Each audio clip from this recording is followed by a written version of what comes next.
What's going on, everybody? It's Friday. It's Q&A. I have 3 questions, but before we begin, it's going to be a little bit of the business side of the house, if you will.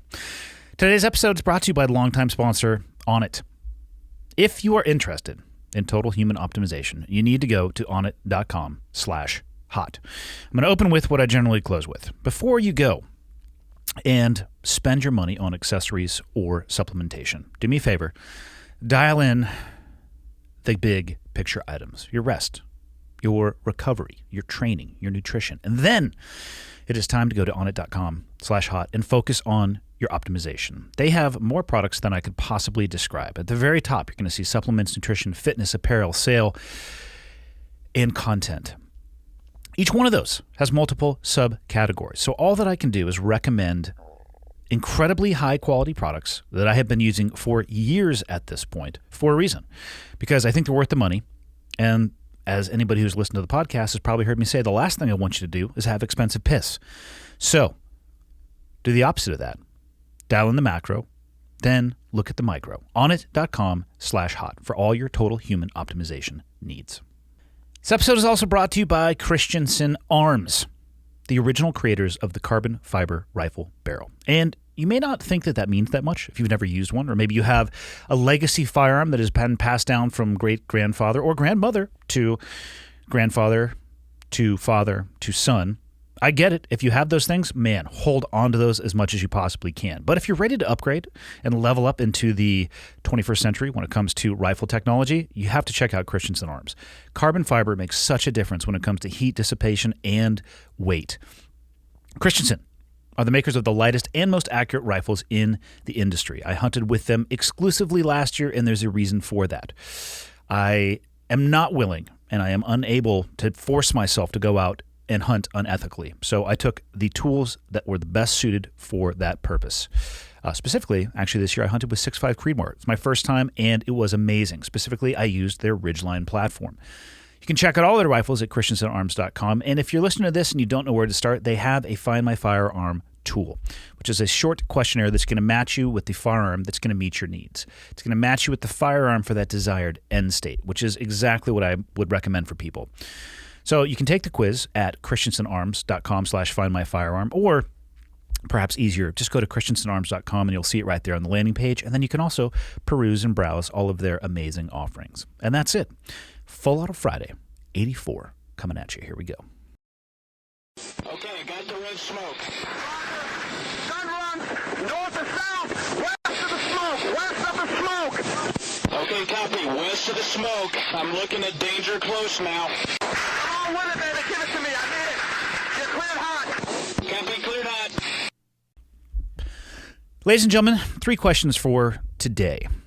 Today would also be a good day probably not to listen to these with younger ears in the car. And people might ask, why do I pick the questions that I do? And today, why would I pick 3 that would be, I don't want to call them down or more heavy, perhaps. Maybe they are. And the reason for that, I was thinking about this today. Why these questions? And just so people know, I get a variety of emails. Some of them are incredibly positive. Some of them are incredibly crazy. And some of them are like the questions today. I think it's a good reminder for people to realize that regardless of what's going on in your life, regardless of how bad you may have it in your own personal situation or what you are dealing with, there are people out there everywhere who are slogging it out as well. Trust me, my life is not all rainbows and gumdrops falling out of the sky over this pristine meadow of unicorns. It's the opposite of what my life is, and I have struggles just like everybody else. And every once in a while, I need a little bit of a kick in the dick with emails like this so I can kind of recalibrate and remind myself, like, man, maybe I don't have it that bad. So maybe be kind as well. It's a good reminder to be kind because you never actually know what people are going through, and some people are going through some shit. On that note, let us begin. 1 of 3. I am at a loss on what to do with this situation. My wife and I were going through our 12-year-old daughter's cell phone and came across a conversation she had with one of her friends. She was talking about how she loves my side of the family, but really dislikes her mother's side because her uncle molested her when she was 9. Now, she only has contact with one uncle on my wife's side, so we knew who she was talking about. We had to sit down with her to discuss what we had read. She painted a picture with such detail as to the night it happened, what she was wearing, where she was at in her grandma's home, that it was a time he was visiting, had just broken up with his girlfriend, and he was drunk. We asked why she never said anything before, because we've had the talk of good touch, bad touch. She didn't know how to bring it up and really only learned that it is sexual assault recently. Needless to say, I am heartbroken and furious. I believe what my daughter says happened. I've never wanted to beat the shit out of someone so bad as I do now. I just want to call the police, but I don't want to drag my daughter through the legal system, as her mother has gone through it and nothing came out of it for her other than pain. I just want justice for my daughter, and I also don't want the same thing to happen to someone else he's in contact with. My wife and I are working on finding a therapist for her and letting the family know what he's done. Please help me unpack this. Wow. So to whoever wrote this, and for people who don't know, I strip out any of the contact information when I read these because I don't accidentally want to say something that could identify somebody. And oftentimes, if there are things in there like specifics about a job or specifics about a location, as I'm reading it, I will round the edges on those as well, because the last thing that I want is something negative to come back on somebody who has reached out to me. Now, when it comes to unpacking this, I don't have any experience with this, but I do have a daughter and she just turned 13. So I'm certainly not a professional when it comes to this, but I'm incredibly happy to hear that you are working on finding somebody for your daughter to talk to who probably is going to be a professional in things like this. And God, how shitty is it that we need people that are professionals in things like this? If this was my daughter, if I'm being totally honest, I do not know if I would be able to stop myself from beating the shit out of this person. At best, it would be a hospital ride. In reality, it might be a trip to the morgue. And that actually wouldn't help anybody, to include my daughter. But in reading this and the feeling that I get having a daughter that is close to this age, I can completely understand how you say that you are heartbroken and you're furious. I cannot imagine having to work through this. But I think there's a lot of things maybe that we could at least talk about specifically that could, I don't know, hopefully maybe help you find the right direction. So I have in front of me this cut and paste from the email. And the only thing I know about this situation is what was in it. But given the level of specificity that your daughter was able to describe, I land where you land. I believe what your daughter says happened. If not, that's an incredibly detailed and precise narrative to just come up with out of nowhere. And the fact that she was talking to one of her friends about it, I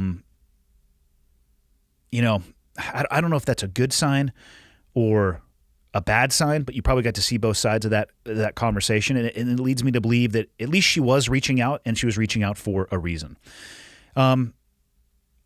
Ask yourself this, because this is one of the things that I thought about, and I don't necessarily know the right way to go with this. If your daughter had been on the receiving end of a message like that from one of her friends, what would you have wanted your daughter to do? What I would have wanted my daughter to do would be to tell me about this, because the thing I believe, I'm going to say the thing that I hate the most in this world are predators, which is exactly what this is. And I'm not, there might be something that I hate more, but in this moment, I can't think of anything that I actually hate more than those type of people. And if you hadn't been looking through this phone, there's a really good chance that you may not have known about this. So you are not the only person who are going to have to deal with this. And maybe one day your daughter's going to be on the receiving end. Predators are going to get away if these messages go unread, or the recipient of that message doesn't say something to somebody about it. So I would want nothing more from my daughter, and I would hope that our relationship is at a level where she would take the steps necessary to let me know about something like this. Because the recipient of this had to have known that this was just completely and utterly fucking wrong in every essence of being a human being. But they may not have been comfortable, or may not have been comfortable telling somebody about it, so that it never would have had the chance to have something be done about it.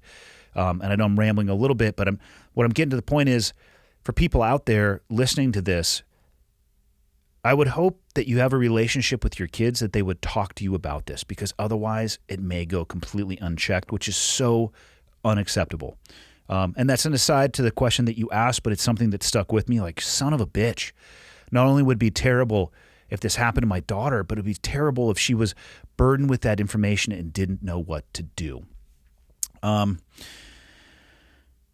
You have to take action on this. You know, the fact that your wife went through a situation like this and it sounds like she involved the police and nothing happened, that is not an indication that that's the same thing that would happen with your daughter. I can understand how that could taint somebody's perspective on that system, but experiences will vary, and I wouldn't necessarily put it out of the realm of something you should consider just based off that one data point and experience alone. I think it's important enough that you should have a very serious conversation about it. And you know, I don't know if it's a conversation that only you and your wife should have. I think your daughter should be involved in as many of these conversations as possible so she understands the gravity and the importance of not only of what happened, but what actions are going to be taken. I think notifying your family what has happened and what this uncle has done, totally agree with that. Because one thing that I do believe allows predators to operate is a lack of a fucking spotlight burning them into the ground, right? They can operate in the shadows. And a lot of these people, they get really good at working around in the shadows because I think at the end of the day, they know they have a problem. They know that there's something wrong with them. They know that they're seeking for something that they may never be able to fill that void. And I think to some degree, they may not like it, but they accept it. And they get very good at hiding in the shadows. And what you need for that is as much illumination as humanly possible. So yeah, the family has to know. The best way to do that, I think, you know, you could go the surprise cockbag at a family reunion. Probably not the best idea. You could go the notify each family member along the way. That might be a better idea. But I think what you need to do first is decide what you want to do with your daughter. And I don't know what to tell you, what to do with your daughter, because if you do go forward with this, there certainly is a chance that she is going to be drugged through at least the process of having to relive this. You know, at the age of 9, there is nothing, absolutely nothing that a 9-year-old could have ever done to justify something like this. And on that point, the uncle had just broken up with his girlfriend and he was drunk. Yeah, cool story. Who fucking cares? I don't care. I don't care. I don't care what your reasoning is, what your justification is. Negative. Don't get me wrong. I've made decisions in my life that were shitty around alcohol.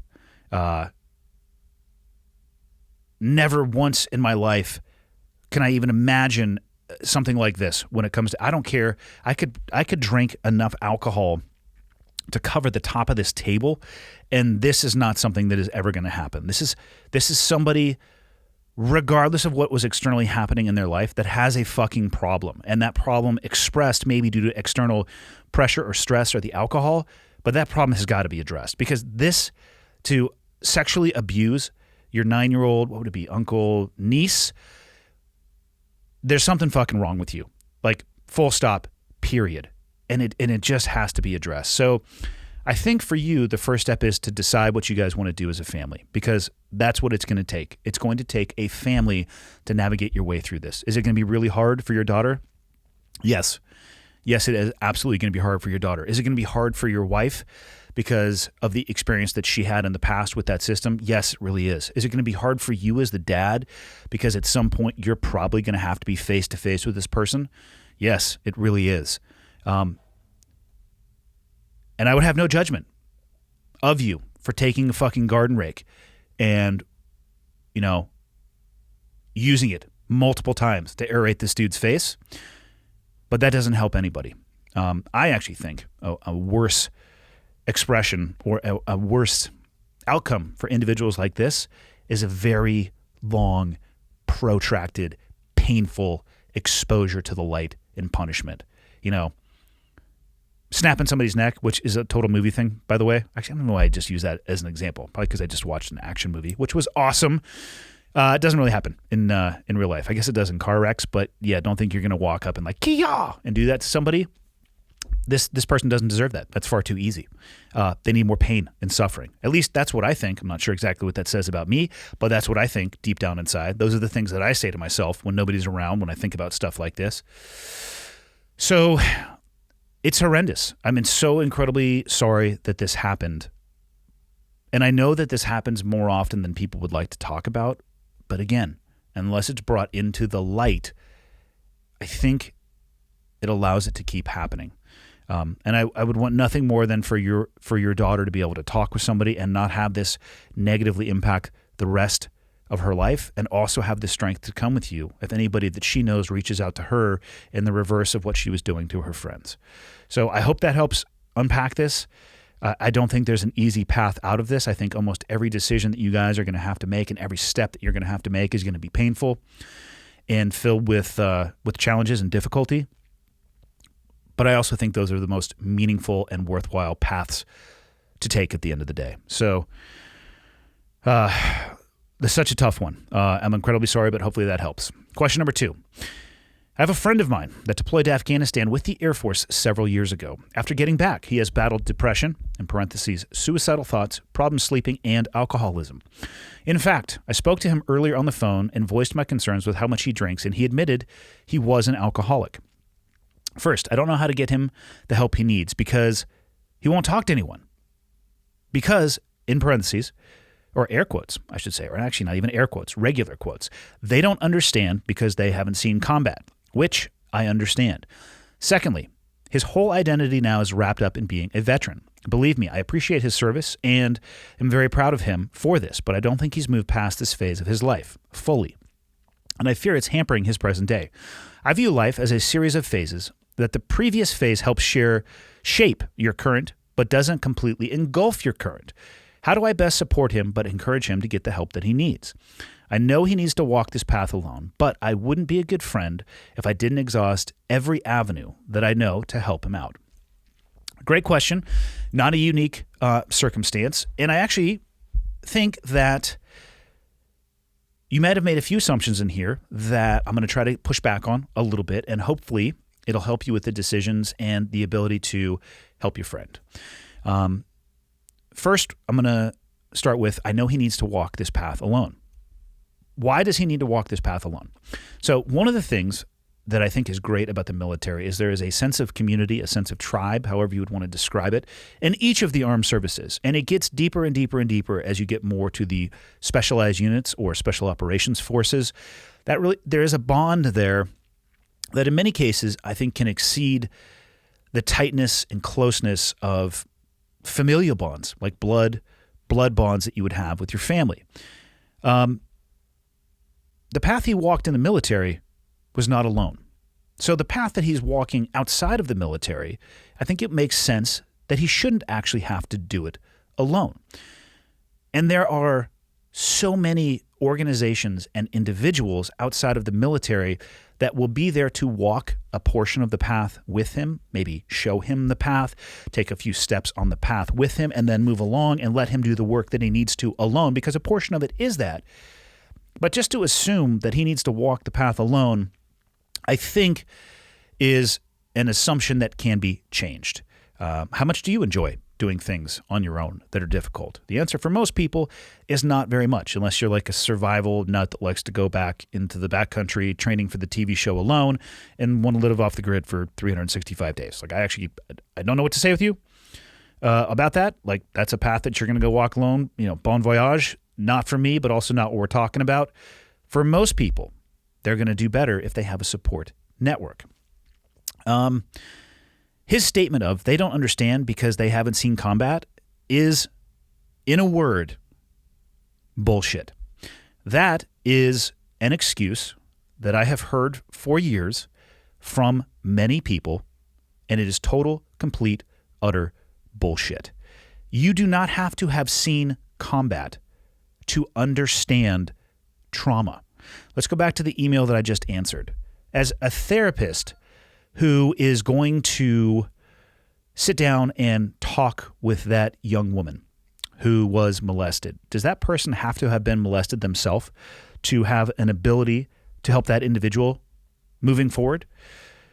My answer to that would be no, because what they need to be an expert in and have experience in is how the mind works, how the body works, how they work together, how stress and trauma are received by the body, processed by the body, stored by the body. I want them to have that knowledge and experience, not the experience of having a round or two fly past their head. You don't need to have done that to be able to help people who are struggling with stress and trauma that come from that environment. Now, let's say that you were to say that to your buddy and he goes, well, that guy doesn't know what the fuck he's talking about. That's total bullshit. Well, then I guess what? I have option number 2 for you. Go find a fucking therapist that specializes in military trauma and people who have seen combat. We have been at war for over 20 years, the longest amount of sustained combat operations that this country has ever seen. And guess what? I know of multiple people from inside of the SEAL community that have left, gone to school, gone to training, and are now counselors specifically for those in the military. So not only do I believe that you don't need to seek a specialist who's been in combat to have impactful and important benefit from therapy, but if you truly feel like you have to, it already exists. What this sounds like to me is an individual that just doesn't want to put in the time and effort. The internet is an amazing thing. I guarantee you, regardless of where this person lives, a few things are possible. 1, they're going to find a service-based organization that can help them directly where they live. 2, via the internet, they could connect directly with an individual that specializes in these things. Or 3, both. So the options are out there, but the step has to be taken by the individual. So I couldn't agree with you more, right? When you're talking about the phases of life, you know,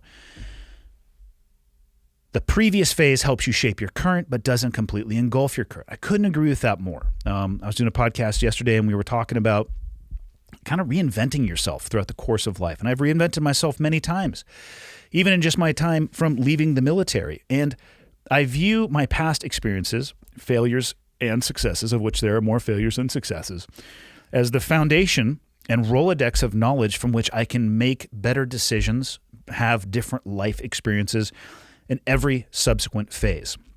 I think the worst thing that can happen, and which I feel like you're actually describing, is that a previous phase, it becomes an anchor to your current phase, and it becomes an immovable barrier to your future phases. And that is what it sounds like is happening to your friend. The admission that he is an alcoholic, that is actually a good first step. I worry more about people who say, yeah, I don't have a drinking problem. What are you talking about? That person who is clearly an alcoholic based off of, I guess it would be not obviously clinical experience, but social experience and just watching some people that I know or have known in my past life that were like that. When they come to the realization that they have a problem, that is at least an entry point to make a different decision and hopefully seek help, and then from that help, seek change. So I don't think he needs to go through this path alone. I think he would benefit from a community or tribe, which also can be found through those service-based organizations. He is hanging his hat on the excuse, well, I can't find anybody or I can't talk to anybody because they haven't seen combat. Readily is admitting that he has a drinking problem. I mean, these are all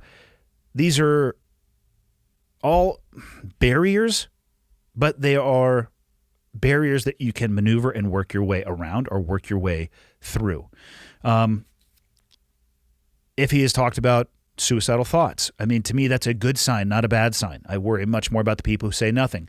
Problem sleeping, well, that also could come from alcohol, all right? Alcohol and sleep don't pair very well together.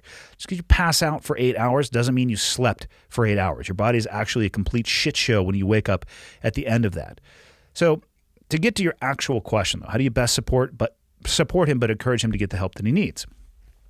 Supporting, it already sounds like you're doing a good job of that, which is being there to be able to be a sounding board when this person reaches out, and you're being honest with him. You are talking to him about the things that you are seeing that are concerning. That is a good friend. A friend that sees things that are concerning and says nothing, that's not a good friend. That's somebody taking the path of least resistance, and that's not the friend that I want, and that's not the friend that I want to be if I'm talking about myself. I think the best you can probably do is help hold him accountable.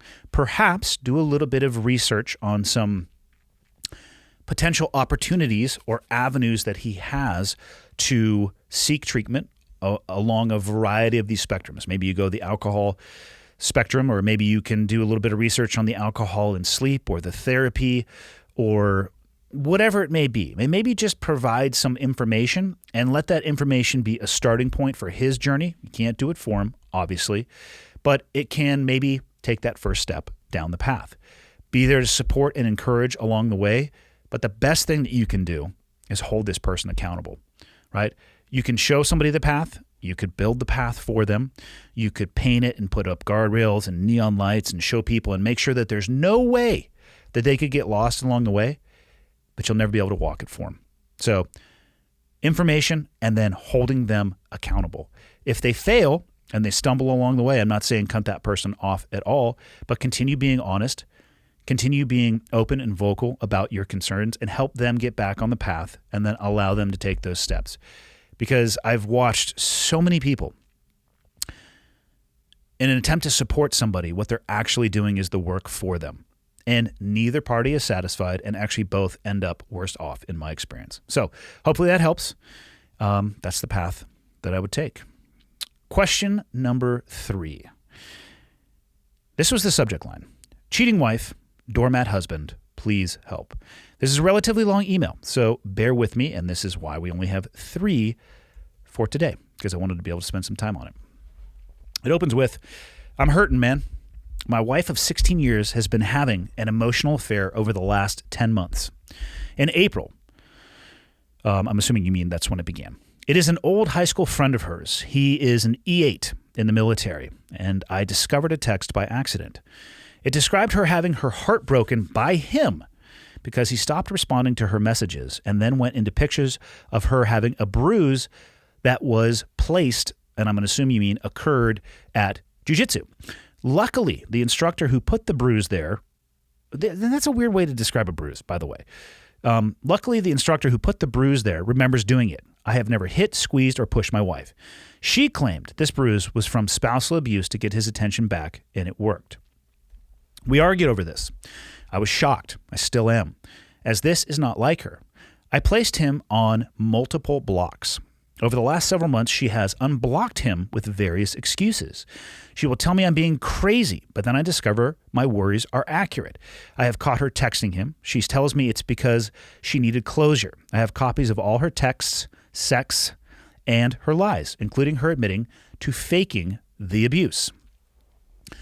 I have taken full responsibility over not being a good husband the last several years. I understand she was missing something in her life and went looking elsewhere. I've been a stellar husband since first discovering the affair.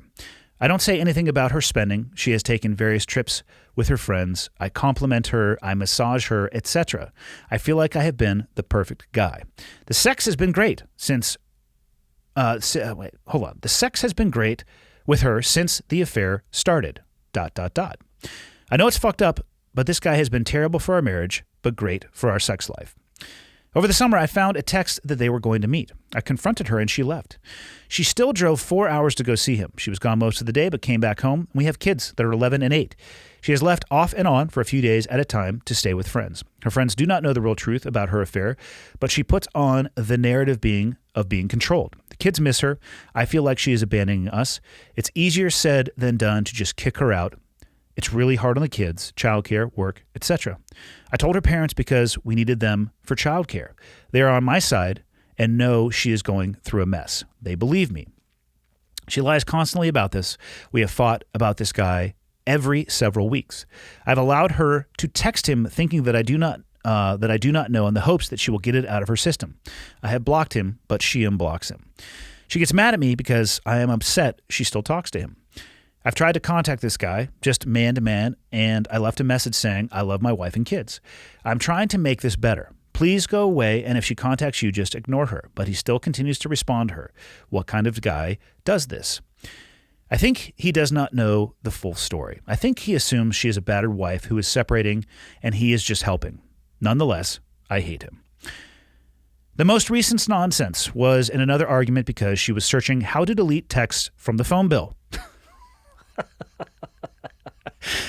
I confronted her on this and had another huge argument. She unblocked him and began texting him again. I found a text where they had planned on meeting again, and that mentioned how much they miss each other. She was never texting him for closure, only doubling down on the relationship. I give up. I fucking tap, man. I had my first therapy session on 12/28, and I'm looking forward to it as I have no one to talk to about this. We have the same friends, and they think everything is fine. Her close girlfriends think I am a controlling asshole, but they don't know the whole story. I feel like the wife I knew is gone, and I'm holding on to a fantasy. She says I am controlling.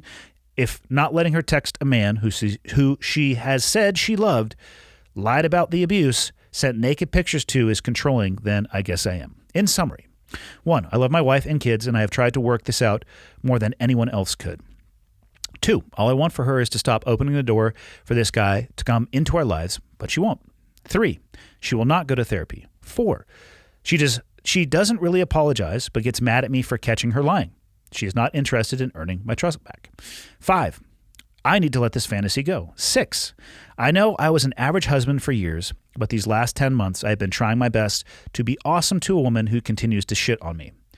7, I tell myself I am not a doormat or a simp, but I'm doing this for the kids and my family, but now I feel like I am lying to myself. What I think you are going to say. 1, after over 10 months, 15 fights, countless lies and gaslighting, refusal to go to therapy, and a lack of remorse, she is a lost cause. 2, advise me not to kill myself and go to therapy. Thank you for listening. Yes, you think I'm going to tell you not to kill yourself and go to therapy. I am not going to tell you to kill yourself, for sure. I'm not going to lie and say that I would never say that to anybody. There are a few people that I would take more pleasure in doing it myself. Again, I don't know what that says about me. Therapy is an avenue to working on yourself. There's marriage counseling, there's marriage therapy, but therapy, like at least the way I view therapy, I'm not a clinician, obviously. It gives you tools to work on yourself. It's not going to fix your marriage. A marriage is a relationship between two people. And so what's going on right now is called cucking. You are being a cuck. And I know that sucks to hear, but let me start with this. You open this saying your wife has been having an emotional affair for the last 10 months. No, what's been happening is that your wife has been getting fucking blasted by another dude for the last 10 months. Let's be very clear about that. If you think this is only extended to emotional cheating or an emotional affair, you're out of your goddamn mind, because there is a 100% chance that is not the case. I've been a stellar husband since first discovering the affair. I don't say anything about her spending. She has taken various trips with her friends. I compliment her. I massage her, etc. Bro, there's a lot more to being a stellar husband than the things that you put down in this email. And I'm going to assume that you are doing those other things. I'm talking about actually being engaged in the relationship. I'm talking about actually caring about the person that you're trying to spend your life with, making her and the kids and the family a priority. I'm talking about sacrificing things that you want to do in your life so she can do things that she wants to do in hers and expect nothing for it in return. And the fact that the sex has been great with her since the affair started, I actually don't know what to say about that, other than the fact she's probably pretending that you are that other dude. So keep that in the back of your mind, or put that in your pipe and smoke it. It may not be for the reasons that you want it to be. The guy's been terrible for your marriage, but great for your sex life. Okay. You will get to a point in time in your life where the sex life of your marriage is going to be far less important than the person that you are laying in bed with and sharing your life with. So if you are basing the quality of your marriage on the sex life alone, you have some very serious questions that you're going to need to ask yourself. Mainly, what's it going to be like for you when your dick stops working, right? Are you going to go blue chew it up and be walking around with a tent pole all day long? Or you are actually going to invest in this other person and share a life together?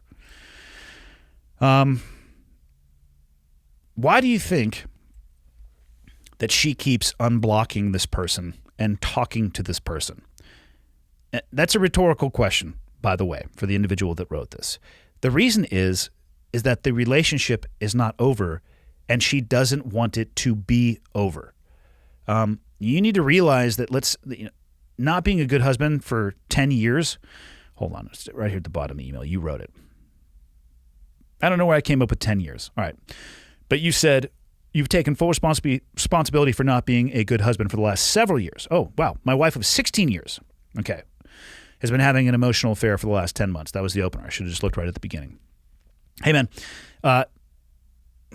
10 months out of, I'm not going to try to do the math, 12 times 16. It's a lot of months. It's probably close to 200 months, 180 something months compared to 10. I mean, it's great that you took responsibility, or that you take full responsibility for that time, but the path or the foundation may have been laid in that it's not repairable. Now, divorce for me is not something I'm ever going to recommend to anybody, and I'm not telling you that you need to get a divorce. I will leave that to people who are much smarter in these situations than myself. But what I'll say is, when, at least in my experience, when relationships end and when they implode or explode, it's almost, at least from what I can tell anecdotally, not from just one thing. It's a combination of smaller things that add up in their weight over time, and then largely they're capped off with one maybe explosive thing. But that blasting cap or firecracker has been slowly filled, pressurized, wrapped over time, dipped in gas, stored in the closet, and then boom. It's not just one thing. I would ask yourself, and this is not meant to make you feel bad at all, ask yourself, why do you think that she started this affair in the first place? My guess would be, and I think this is true of a lot of people, men and women who deviate from their partners, is they no longer feel like they were getting what they wanted, needed, were looking for from their partner, so they looked for it elsewhere. And that to me speaks to making the person that you are in a relationship with that priority, to make sure that it is just more than sex.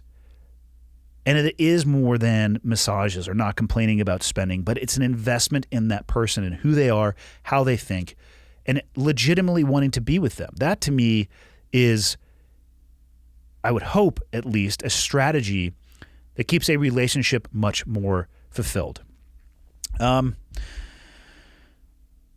If you keep doing the same thing and you keep expecting a different result, I would recommend you go get a dictionary and look up the term insanity. You might just find exactly what I just said. Doing the same thing, expecting a different result. She lies because she wants to. She's staying in contact with this guy because she wants to. She said that she loves this person, or she has said that she loves this person. She's sending naked pictures. They're sexting. They're meeting. I mean, I don't know what anybody's individual line in the sand is, but sir, I would recommend you determine what yours is and determine what it is that you are willing to tolerate. From what I have seen in my experience around these type of things is, if this happens once, the likelihood of it happening again is greater than not. It's not a guarantee. And again, I don't have data to support that. I don't work in this space. I'm just talking about anecdotally the things that I've seen throughout the course of my life. Are you holding on to a fantasy? No. I don't think you're holding on to a fantasy. I think you may be holding on to a train that is barreling down the tracks at a pace that is faster for your legs to keep up with and your arms to hold on to. It sounds to me like your wife has already emotionally and physically moved on. The kids are an easy way to create an excuse in this, by the way, because I'll get this email occasionally. My dad left when I was young, or mom, fill in the blank, and I don't want to be an absentee parent like they were. And for people out there, there's a huge difference between a parent leaving and being an absentee parent, and a parent leaving a relationship that is unhealthy and being incredibly involved in their children's lives. Co-parenting, creating a safe, stable home environment away from that nucleus of stress and argument and contention. They're two very, very different things. I'd be very cautious trying to turn her family against her, because at the end of the day, I'm going to tell you right now, that's their daughter, and that's also their grandkids. And when push comes to shove, don't be surprised if they take her side instead of yours, because 10 years from now, when they're having Thanksgiving dinner or Christmas dinner, their daughter's still going to be at that table. You won't be, but she will be, and the kids may be, well, depending on the parenting agreement. So don't think that just because they are on your side right now, that they always will be. That is their daughter. I'm not saying that's right or wrong, but I'm just saying be prepared for that. And as far as, what her friends think, who gives a fuck what anybody else thinks? Let me tell you right now, if this relationship goes south, what her friends think right now is nothing in comparison to what they're going to think in the future, because you are going to be filleted in the court of public opinion. And I tell you what, it might be really tempting for you to try to do the same thing. And my advice to you is don't say a goddamn word. Be the best version of yourself, not so that your image or how you feel about yourself is maintained, but so your kids can see an example of what a fucking adult acts like. That is what I would recommend to you. So don't worry about the friends. Don't involve the friends. If she wants to involve the friends, let her. It's a long-term strategy for failure. I guarantee that will come around and bite her in her ass. And I don't know, maybe that's what she's into. But I digress a little bit. So what do you think I'm going to say? She's a lost cause? Nope, that's your choice to make. You need to figure out what your line is in the sand. And that line in the sand, I would hope to God, is based around being the best parent and example for your kids that you could possibly be. Now, I say this often too. If it was one of your kids, and they're young, obviously, they're 11 and 8, if it was one of your kids in this situation, what advice would you give them? I'm pretty sure I know what it would be. And if that's the advice that you would give somebody else, what the fuck are you doing? Why would your advice change if it's you? Why is that situation so different? Because guess what? If you're in a happier, healthier place, let me tell you right now, you'll be a better parent. You'll be a better half of a relationship if you meet somebody later on, if you can get yourself to the best space humanly possible. So I'm sorry you're going through this. Be open and honest when you start talking to somebody on the 28th. And don't think that on the 29th, you're going to wake up feeling like you have all this thing solved. Again, counseling is not going to help your marriage. If it does, it'll be indirectly, because it'll be you helping yourself and becoming a better version of yourself. For those who are unwilling to do that, like you said, your wife is, that's okay. That speaks volumes. To me, that's almost the people who are unwilling to put the work in on themselves. That says everything I need to know about them. So she can go out, let her go get as much stunt dick as she wants, because at the end of the day, it's going to end up ruining her life, and you'll be there as a pillar and example for your kids, and she will have to deal with her behavior, regardless of what anybody else thinks. That's all I got. Hopefully, some of that helped. Any of that helped. One piece of that helped. See y'all. On the west bank of the river. That's A firm, west bank. It gives me hell. Still give it to me in the grove. Okay, one's in from the north. I've got the west bank of the river. Two's going to give it to you in the grove. Roger, give me that gun run. Right along that bag, baby. Ladies and gentlemen, thank you. Thanks for taking the time to tune in, whether you're listening on an audio-only platform or you're watching on YouTube. I appreciate that you take the time every week to tune in.